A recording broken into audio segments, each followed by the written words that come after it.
And are you refreshed? Good. Now what? Hi. I wanted to talk a little bit about being timid and hesitation. A lot of times I think I use doing what feels good and letting things work out and trusting that everything will work out as an excuse for not speaking what I want. Maybe, but when you are in alignment, you are not timid. You're sensitive maybe to others, but there's a clarity that brings a usual sense of boldness with it. And that feeling of hesitation is always about split energy.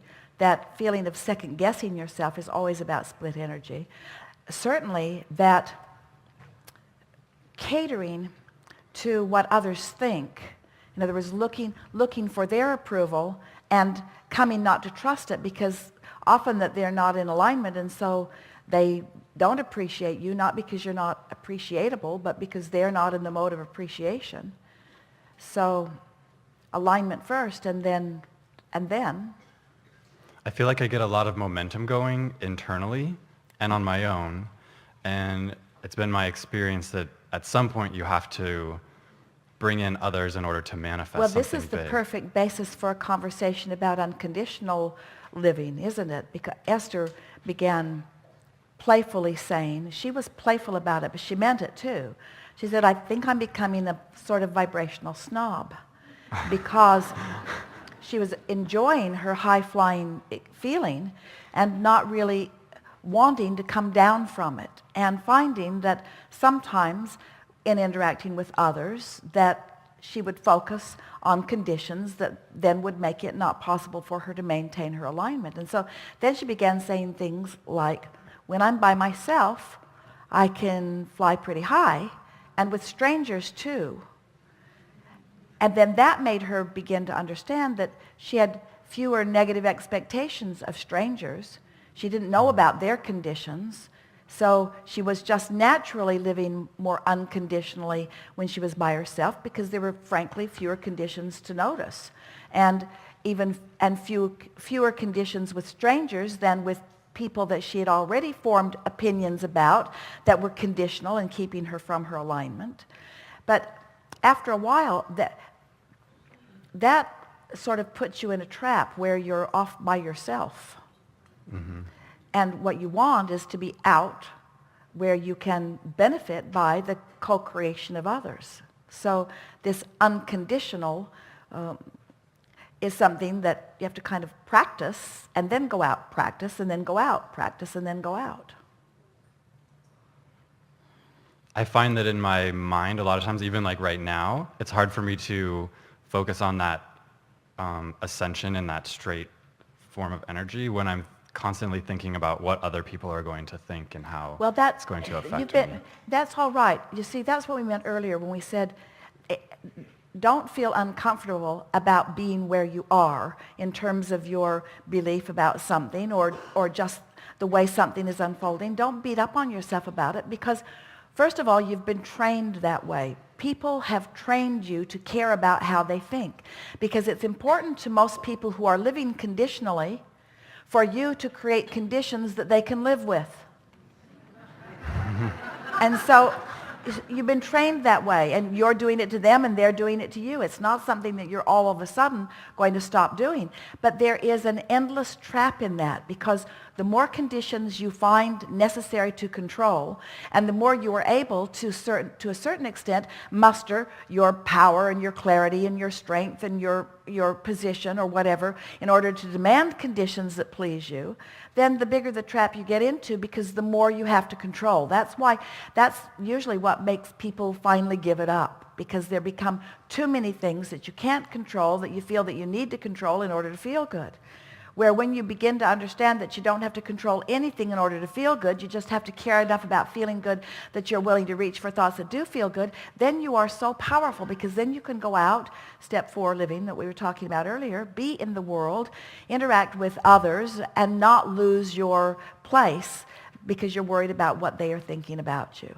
It's easy to develop a belief of mistrust about how people feel about you, because most people are not making you the center of their universe. And those who are, in time, you wish they wouldn't. Because when somebody makes you the center of their universe, then they tend to think that their well-being is conditional on what you are able to achieve or perform, and then that starts feeling like entrapment, and before long you're resenting that person and the hold they've got on you in your life experience. This is all making perfect sense to you, isn't it? Yes. So come back around to what you were talking about earlier. In other words, we understand that that it's easy not to trust people to like you because of experiences that you may have had, and because of the drum that you keep beating, and because when you expect something, it turns out that way. That's why it is so freeing to let go of that. Does it feel to you that we're wanting you to let go of all conditions and just live in this very general world of emotions? Because that's not our intent at all. We just want you to start there and then go out. We just want you to get that basis, because when you feel good about who you are, and so you feel good about who you are because you've practiced it, and you feel good about who you are because you've practiced it, and Source is joining you because Source feels good about who you are, so you've got momentum going. People who don't feel good about who you are don't have access to you. But if you want to feel good and are self-conscious, and you want to feel good and you're self-conscious, so you got this big wobble going on, then you attract all kinds of people that satisfy the wobble. You get what you think about whether you want it or not. So if you don't trust people to like you, you can attract people who do. And I guess at least I think I get really far along with that momentum, and then it comes right to the moment where you it's need time to for me practice to more. open my Right mouth. to the moment where you need to practice more. That's all. Right to the moment where you need to practice more. Right to the moment where you need to practice more. In other words, So do I keep taking myself to that point again and again? We would. Because it's hard after every experience like that. It's almost like a graveyard of things that haven't manifested, and experiences or opportunities that have been lost. Only because you activated it, and now those are the things that are coming into your mind. In other words, whatever you're realizing, whatever's flowing into your consciousness, it's not flowing because it's assigned, and it's not flowing because it's necessary. It's just flowing because that's what's most active within you right now, and so that's what's flowing. In other words, if you get on a sort of a train of unpleasant experiences, just stop and say, I'm the common denominator in this. And more important, what thoughts have I been thinking that are the common denominator? What's the reason for this? Momentum is such a good thing to acknowledge when you are thinking about law of attraction. Because when you get off on a vibrational jag, on a thought jag, don't you notice that even when you're around the table with people visiting, that somebody will start something and another jumps in and another jumps in and another jumps in, but you won't jump in if you're steady before you get there. If you are in alignment with who you are before you get there, then those conditions won't evoke from you a feeling of being timid. They will evoke from you a feeling of being clear-minded, that jumping in here is not going to be to any advantage. The thing that is common in interacting with others is you start out with a slight insecurity about what you know, or about something, about what you know. And then as you talk with others, there's a trying to shore up what you know from a place of being uncertain. The thing that trips more of you up in finding this wobble-free alignment more often is that it feels to you that you need somebody else to understand what you're saying or even agree with you, which means you're trying to align with you're looking to You're looking to them for the power rather than to your alignment with Source for the power. Does that make sense to you? Yes. And so when you're looking to them so now it's important. Esther would say to Jerry, I really want to know what you think. And he would give her that silly grin and he would say, I don't think you want so much to know what I think. I think you just want me to agree with you.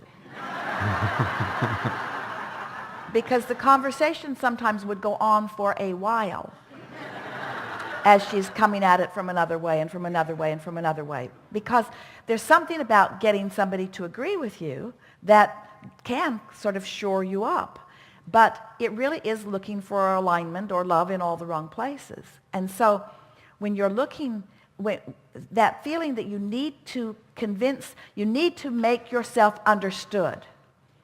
You need them to understand you is the biggest trap of all, because if they're not in the vibrational vicinity of where you are, they're not going to understand you anyway. And the harder you try, then the more conditions you introduce to the scenario that have the likelihood of causing you to begin to wobble. And then you feel timid. Mm-hmm. And so rather than calling it timid, call it wobble. And rather than calling it angry, for a little while, call it wobble. Instead of calling it frustrated, call it wobble. Call it me introducing into what could be a pure vibration with lots of strength and power and clarity. I'm introducing wobble because I'm trying to get you to agree with me rather than aligning with what already agrees with me. Source loves me. You don't. And when I try to get you to love me, I wobble. Source loves me. If I was looking for love from Source, I wouldn't be wobbling because Source is right there loving me. Source is unconditional. Source isn't saying you have to have this skin color or this sexual orientation or this financial prowess or this political or religious affiliation. Source is loving unconditionally. It's humans that make it hard for you to trust, you see. So why are you looking to the humans for your alignment when Source is right there beaming it at you all the time and giving you constant feedback about how close to the beam you are or not, you see? So now when you say, sometimes I'm timid, what you really mean is, sometimes I don't trust other people to hold me in alignment while they're in alignment with Source. And since I'm not willing to find alignment, we're just carried away here, since I'm not going to get in alignment with Source, I'm going to find some person who's already in alignment with Source, and then I'll hook up with my alignment through that other person. Oh, missed that one. Now I'm timid. Oh, missed. That one's not in alignment either, so I feel timid. That one's not in alignment. So I still feel timid. That one, will you please look at me and be in alignment and love me? Oh, not you either, huh? So I still feel timid. Where you could just directly go to Source, who's always there, loving you unconditionally. And then you don't feel timid. You feel bold, you feel empowered, you feel sure, you feel certain. You feel ready. Helpful? Yes, very much.